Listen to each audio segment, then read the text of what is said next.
Are you safe?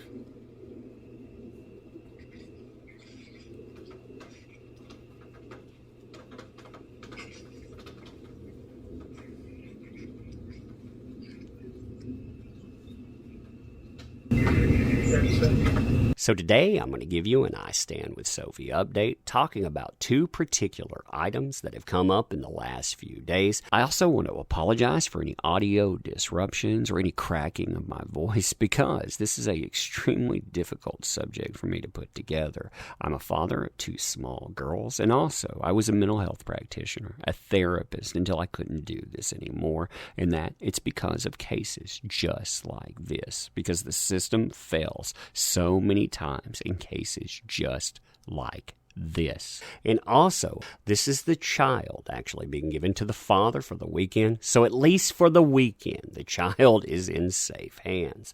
The system has failed this child too. This isn't about a father and a mother going back and forth. This is about a 9-year-old begging for help. And well, basics. I'm talking about basics not being met, and I'll talk about that in just a moment. So hey there. Now, if you don't know the particulars of I Stand with Sophie, I would ask you pause this, go back to my other video where I include videos, what's transpiring, and watch the first minute of that video at least. That'll give you all the context that you need because there are horrendous allegations going on, and those things, they weren't even investigated. That's right. We're just now getting there because of public pressure. I do want to stress, too, that I am not saying that anyone is guilty of anything. That is for due process. But I know that a child has showcased warning signs. They have begged for help, and the system, they have failed them. So with regard to an update, I would suggest if you want to actually watch video in its entirety, you watch 3 videos. Number 1, the father, he does a live stream. This is recorded by Chambers of My Heart. And Chambers of My Heart, they will also record the thing we're talking about here. This is a hearing on 09/03/2020. It introduces new people into this, and it showcases how inept all of the people that have been involved, they actually are. You have the judge here, for example. This is a new judge. Judge has no idea what is going on in this case. In fact, they showcase what type of person they are with how they deal with a chat. They have thousands of people that show up for a chat. They didn't know how to turn off their comments. But instead of saying that, they say, oh, well, we did everything, right? But those people that are showing up, average citizens like yourself, myself, we hacked that because we are the quote-unquote dark web. That's right. They actually say that. That showcases ineptitude, and it also showcases, again, what they do when something goes wrong. They blame other people. Okay. The live chat and commenting during a court proceeding is apparently subject to hacking from outside sources because on our advanced settings on YouTube for all the courts, we were told by the Office of Court Administration to shut down our commenting and live chatting during hearings. We have done that from our end, and technically speaking, that is about the extent of what we can do. Now, aside from the ineptitude of an elected official, again, remember that judge is an elected official. So if they don't represent you, if they don't represent Sophie, well, they can be voted out. But aside from the ineptitude, there are 2 issues. Ignorance about red flags and avoiding or ignoring warning signs, and also the lack of mental health professional involvement. As far as the mental health professionals, CPS seems to be running the show, and they are woefully underqualified. And for myself, I have some extreme opinions about CPS. I think there are good individuals involved, but when you're talking about them, let's just say they're extremely underqualified, and they are probably the most dangerous institution in the United States when it comes to going out, making decisions that can potentially wreck lives. You have psych evals that have not been done yet, so that means therapists not really involved. You have therapists that are just now getting involved and with the kids, so I mean that is a huge problem. That's probably why your child was not removed from it, and you have to ask why. Why didn't that happen? Now you have an amicus attorney that was assigned to this. They quit. They did house cleaning issues. issues. That's what the judge called it. And that person, they're supposed to look out for the well-being of the child, putting everything together. You have to ask why suddenly in the middle of a case was that person removed. Interesting. No. Also, the thing that they start complaining about here, you have lawyers bringing up the fact that a father was supposedly doctor shopping. But listen to this scenario and listen to the red flags in it. If I may get some clarification from the court at this time. Go ahead. Judge Hockett entered some temporary orders with injunctions regarding father not being allowed to take the children to any medical professionals, as he had taken the daughter Sophie to over 7 medical professionals while she was in his possession, which I believe you'll hear more testimony and evidence at the next hearing. But will those injunctions still remain in place?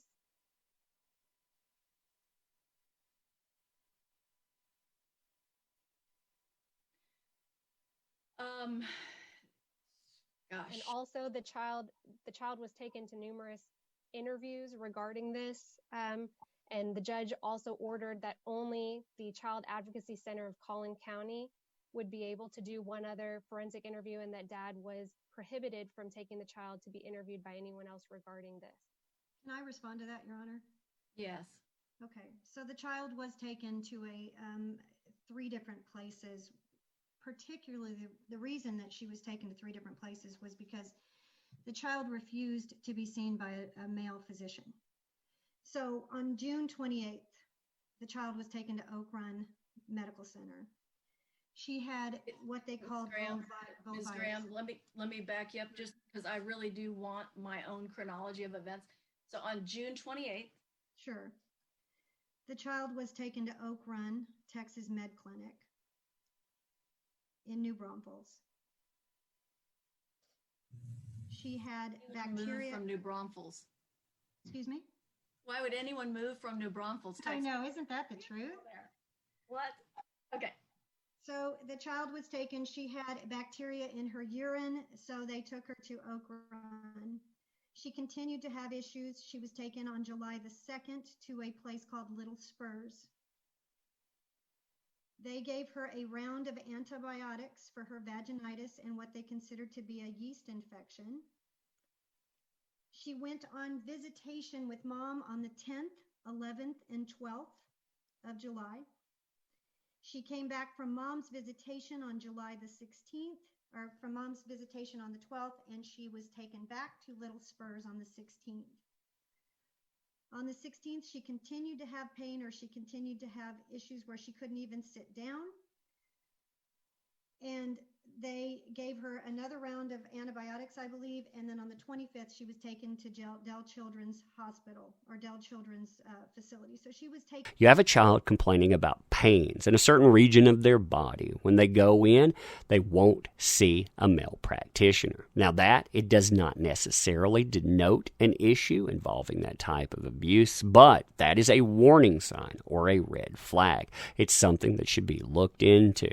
After that child is seen, they are diagnosed with vaginitis. Again, that can pop up in children, but the most common cause of that is abuse, certain type of abuse.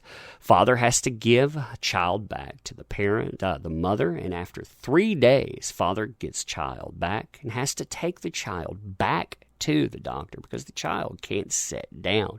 All of this, again, is discussed. Child has increased pains and all of it, but of course, it's the father doctor shopping and not looking at extreme warning signs that denote an issue. Now, again, the video behind that first thing, an hour and 11 plus minutes, Chambers of My Heart, they have that up. They have up a lot of other stuff. And the second thing we're talking about here, it's archived by Truthy Magoo. They have about a 20-minute video on this subject that archives a telephone call between father and between child. And yeah, it's absolutely disturbing. See, there was another portion of the judge's decision that said that males are not supposed to be around the child. And the most disturbing thing in this video, well, I want you to listen to this. Are you safe?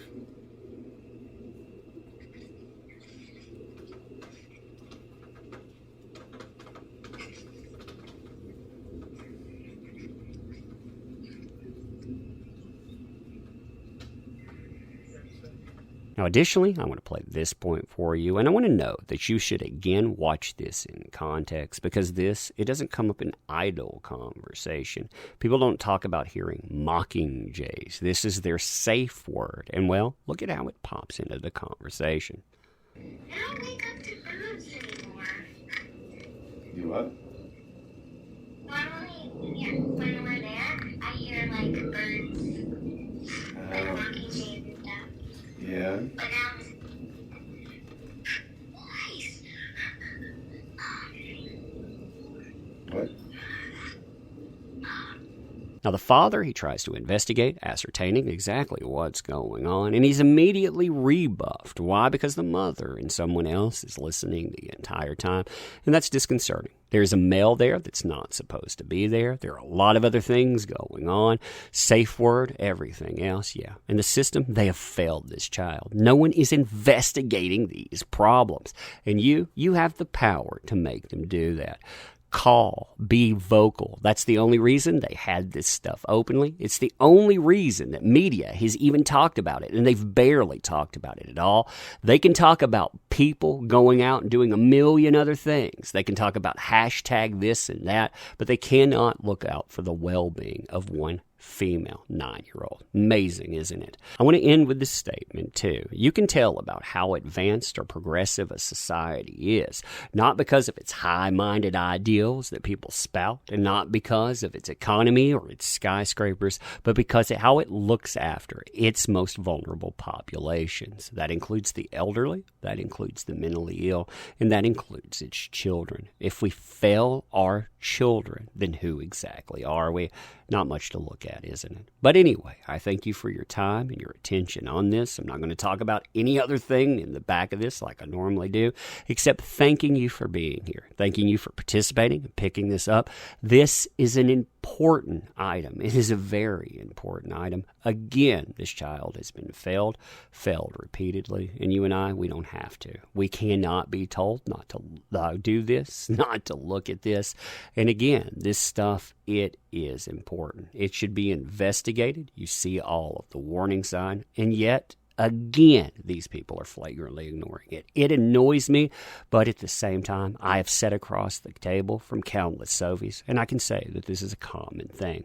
You may have an individual that cares, but the system, it doesn't, and we need to make it care. But anyway, thank you. I do appreciate you folks.